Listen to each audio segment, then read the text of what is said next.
आज विधान परिषद सदस्यांचा आज निरोप नाही, निवृत्ती नाही, निरोप समारंभ. पुन्हा येऊ शकतात नाही इथले लोक परत. त्यामुळे या अतिशय महत्वाच्या अशा समारंभाला उपस्थित राज्याचे लोकप्रिय उपमुख्यमंत्री देवेंद्र फडणवीसजी, अजितदादा पवार, आपले अध्यक्ष राहुल नार्वेकरजी, सभापती आपल्या नीलमताई गोरे, अब्दुल सत्तारजी, अतुल सावे, अंबादास दानवे, सर्व आता त्यांचा कार्यकाळ संपतोय ते सर्व आमदार, सुरेश धस, प्रवीण पोटे पाटील, नरेंद्र दराडे, रामदास आंबटकर, विप्लव बाजोरिया, नाही तुम्ही नंतर आहेत ना, भाई नंतर आहेत, तुमचं कधी वेळ आहे ना अजून. आणि उपस्थित सर्व सभागृहात मान्यवर आणि पत्रकार मित्रांनो, मी सर्वांना शुभेच्छा देतो. खरं म्हणजे हे विधानसभेचं वरिष्ठ सभागृह आहे, विधान परिषदेचं, आणि याच्यामध्ये यापूर्वी विसपागे जे रोजगार हमी योजनेचे जनक जयंतराव टिळक, रासू गवई, नासर फरांदे, प्रमोद नवलकर, नितीन गडकरी, शरदचंद्र पवारजी आणि देवेंद्रजींचे वडील पण होते ना इकडे, गंगाधरराव फडणवीस साहेब, आणि स्वातंत्र्यपूर्व काळामध्ये डॉक्टर बाबासाहेब आंबेडकर देखील या सभागृहाचे सदस्य होते. असे हे मोठं मानाचं सभागृह आहे. आणि या सभागृहामध्ये सदस्य कमी असल्यामुळे खालच्या सभागृहामध्ये आम्हाला कामकाजाला सर्व नियम आणि वेळ काळ सगळं बघून करायला लागतं. इथे अनेक विषयांवर अतिशय सविस्तर विस्तृतपणे चर्चा करण्याचा मार्ग आणि संधी या सभागृहाला उपलब्ध होते. नीलमताईंना मनापासून धन्यवाद देतो. या मला वाटतं हा पहिलाच आपल्या सेंट्रल हॉलमध्ये समारंभ झाला. सुरेश धस आणि सगळेच नशिबवान आहेत, आणि मला वाटतं बरेच लोक परत येतील. खरं म्हणजे या सभागृहात संसदीय आयुधांचा वापर करून जनतेचे प्रश्न त्यांना न्याय मिळवून देणं, ते त्यांना जनतेपर्यंत पोहोचवणं, या सगळ्यासाठी हे वरिष्ठ सभागृह जो आहे हा खऱ्या अर्थाने आपल्या कामातून या सर्वांनीच या सभागृहाचं लौकिक वाढवलं, पावित्र्य जपलं,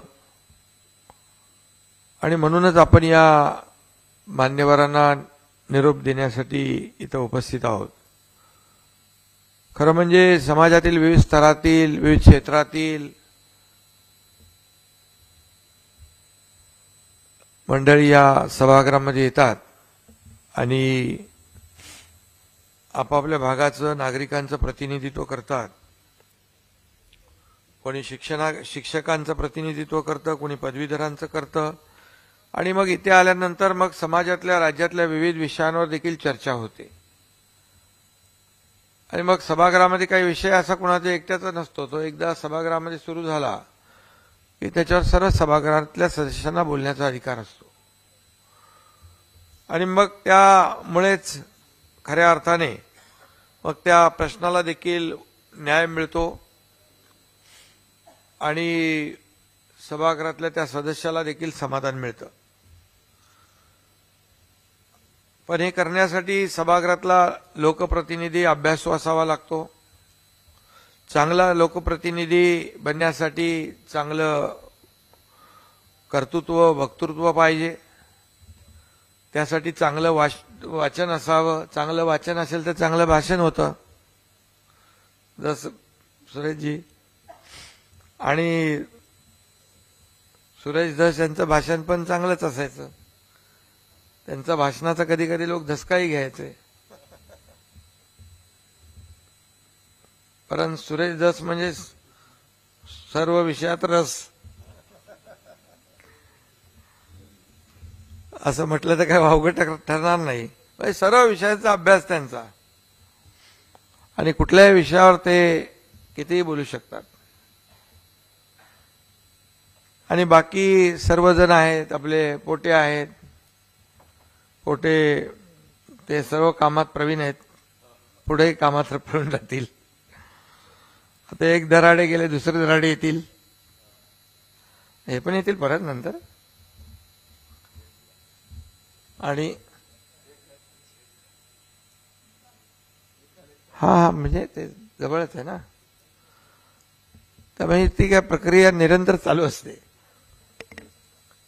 आणि खरं म्हणजे आज आपण खरं हे 5 वर्षाचं आपलं खालचं सभागृह आणि हे 6 वर्षाचं आहे. एकदा म्हणजे आपलं खालचं 5 वर्ष संपले तरी 1 वर्ष आपलं चालूच असतं तुमचं. त्यामुळेच वरिष्ठ आणि महत्वाचं सभागृह त्याला म्हणण्याचं कारण ते आहे. आणि म्हणून त्याचबरोबर रामदास आंबटकर आहेत, त्यांनी देखील शिक्षण क्षेत्रात प्रभावी काम केलं. नव्या जगाशी जुळवून घेणं, तरुणांच्या अपेक्षांना पंख देण्याचं, त्याला बळ देण्याचं काम डॉक्टर रामदास आंबटकर यांनी केलं.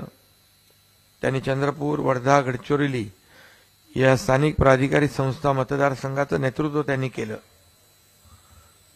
असे सर्वजण विप्लव आहे. आणि आपले सुरेश धस यांच्याबद्दल तर मी बोललोच आहे. हे सर्वच मंडळी आपापल्या परीने या सभागृहामध्ये त्यांनी चांगलं काम केलंय. सुरेश धस यांना मी खरं म्हणजे मनापासून धन्यवाद देतो की त्यांची एक तळमळ असते. एखादा विषय घेतला तो विषय मग तो धसाच लावायचा नावाप्रमाणे, असं त्यांचं जे काय कामाची पद्धत आपण पाहिली. आणि एखादा ज्वलंत विषय जो असतो तो कसा मिटेल, त्याला काय केलं पाहिजे, त्याला मग कोणी वेळ दिला पाहिजे, मुख्यमंत्र्यांनी दिला पाहिजे, उपमुख्यमंत्र्यांनी, संबंधित मंत्र्यांनी दिला पाहिजे, याचा पाठपुरावा नेहमी ते करताना मी पाहिलेला आहे. त्यामुळे हे सर्वच जण आपापल्या परीने या सभागृहामध्ये त्यांनी चांगलं काम केलं. आणि यापुढे देखील त्यांनी देवेंद्रजींकडून अपेक्षा व्यक्त केलेली आहे.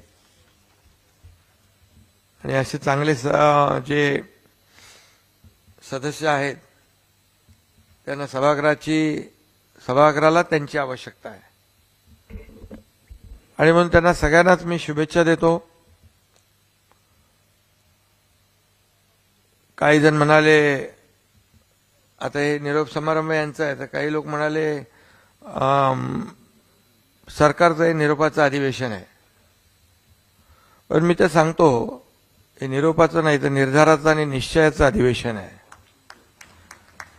राज्याच्या विकासाचा निर्धार आणि पुढल्या निवडणुकांमध्ये विजयाचा विश्वास या ठिकाणी करणारा हे अधिवेशन आहे. मी काय राजकीय बोलू इच्छित नाही, पण निवृत्त होणाऱ्या सदस्यांनी सुद्धा लोकसेवा करण्यासाठी इथं पुन्हा येण्याचा निर्धार आणि निश्चय करायला पाहिजे. आणि प्रत्येकाच्या मनामध्ये ती इच्छा असतेच. त्यामुळे सभागृहामध्ये चर्चा करत असताना सभागृहामध्ये जो सदस्य जास्त वेळ बसतो, विधानसभेत काय आणि विधान परिषदेमध्ये सगळ्यांची भाषणं ऐकतो आणि पूर्ण वेळ देतो, तो अतिशय उत्तम असा संसद रत्न काय म्हणतो आपण त्याला, संसदपटू होतो, पण त्याला वेळ द्यावा लागतो आणि वाचन करावं लागतं. आणि त्यामुळे काही सदस्य जे आहेत हे अतिशय मनापासून अगदी सुरुवातीपासून शेवटपर्यंत वेळ देतात आणि मग ते मानकरी देखील ठरतात. त्यांना सर्व विषयाची जाण देखील होते. अनेक सदस्य बोलत असतात, त्यांचं आपण ऐकतो आणि मग त्याच्यातून काही माहिती मिळते, विषयाची माहिती मिळते, त्याचं गांभीर्य कळतं आणि शेवटी आपण इथे येतो कशाला, राज्यातल्या जनतेला न्याय देण्यासाठी, सर्वसामान्य लोकांना न्याय देण्यासाठी. मला आठवतंय मी सुरुवातीला नवीन होतो तेव्हा इथे बाबा चव्हाण आहेत, लायब्ररीमध्ये जाऊन मग त्याचे रेफरन्सेस घ्यायचे आणि मग आपण ते विषयावर बोलायचं. नंतर मग ते मंत्री वगैरे झाल्यानंतर ते सगळा वेळ का तेवढा, आणि सांगण्याचं तात्पर्य एवढंच की जेवढा आपण जास्त वेळ सभागृहामध्ये देऊ तेवढा जास्त आपण लोकांना न्याय देऊ शकतो.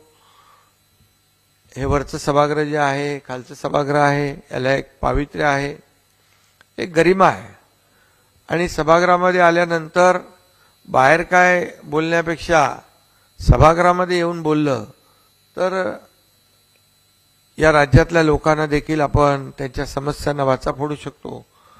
बाकी काय मीडियासमोर आपण सारखं दिसत राहिलं पाहिजे म्हणून बोलणं ते वेगळं, परंतु खऱ्या अर्थाने न्याय द्यायचा असेल तर सभागृहामध्ये येऊन मुद्देसूद प्रत्येक मुद्द्यावर बोलणं हे महत्वाचं असतं. आणि म्हणून अनेक सदस्य, सुरेश दस सारखे जे आहेत त्यांनी म्हणजे राज्यातल्या खऱ्या अर्थाने ते सरपंच ते राज्यमंत्री असा लोकसेवेचा त्यांचा प्रदीर्घ असा कार्यकाळ त्यांनी घालवला.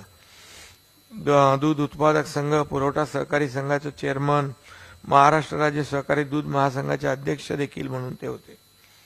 आणि म्हणून त्यांनी अनेक वेळा आपल्या कार्यकक्षेच्या बाहेर जाऊन देखील काम केलं. उत्तराखंडमध्ये जेव्हा अतिवृष्टीमुळे महाप्रलयात अडकलेल्या भाविकांना सुरक्षित आणून त्यांचे प्राण त्यांनी वाचवण्याचा देखील प्रयत्न केला, त्याचाही उल्लेख मी मुद्दाम करतो. सगळ्यांनीच आपापल्या परीने काम केलेलं आहे आणि म्हणून अनेक लोकांनी काम केलंय. दराडे आपल्या जिल्हा बँकेचे त्या माध्यमातून आपण काम केलं. जिल्हा मध्यवर्ती नाही, नाशिकची तुमची सहकारी बँक, कृषी सहकारी ह्याच्यामध्ये देखील सहकारमध्ये आपण काम केलं आणि प्रत्येकाने आपापल्या परीने आपापल्या क्षेत्रामध्ये काम केलेलं आहे. आणि त्यामुळे मी सर्वांनाच मनापासून या ठिकाणी शुभेच्छा देतो. खरं म्हणजे हे मगाशी मी ज्यांची नावं घेतली ही सर्व मोठी माणसं या सभागृहामध्ये ज्यांनी काम केलेलं आहे आणि या सभागृहाचं पावित्र्य राखण्याचं काम केलं आहे, सभागृहाची शान वाढवण्याचं काम केलेलं आहे. आणि या पुढे देखील भविष्यामध्ये जे सदस्य येतील, पूर्वी असं थोडा ज्येष्ठ लोक यायचे, आता नवीन तरुण पण येत आहेत. आणि शेवटी लोकशाहीमध्ये प्रत्येकाला अधिकार आहे. आणि आल्यानंतर मात्र या सभागृहाचं जे काही आपण वरिष्ठ सभागृह म्हणतो, त्या वरिष्ठ सभागृहाच्या माध्यमातून या राज्यातल्या जनतेला न्याय देण्याचं काम, त्यांच्या प्रश्नांना वाचा फोडण्याचं काम या सभागृहातून होईल, अशा प्रकारची मी या ठिकाणी अपेक्षा करतो. आणि पुन्हा एकदा या सर्व सदस्यांना ज्यांचा कार्यकाळ संपलाय त्यांना खूप खूप मनापासून शुभेच्छा. धन्यवाद. जय हिंद, जय महाराष्ट्र.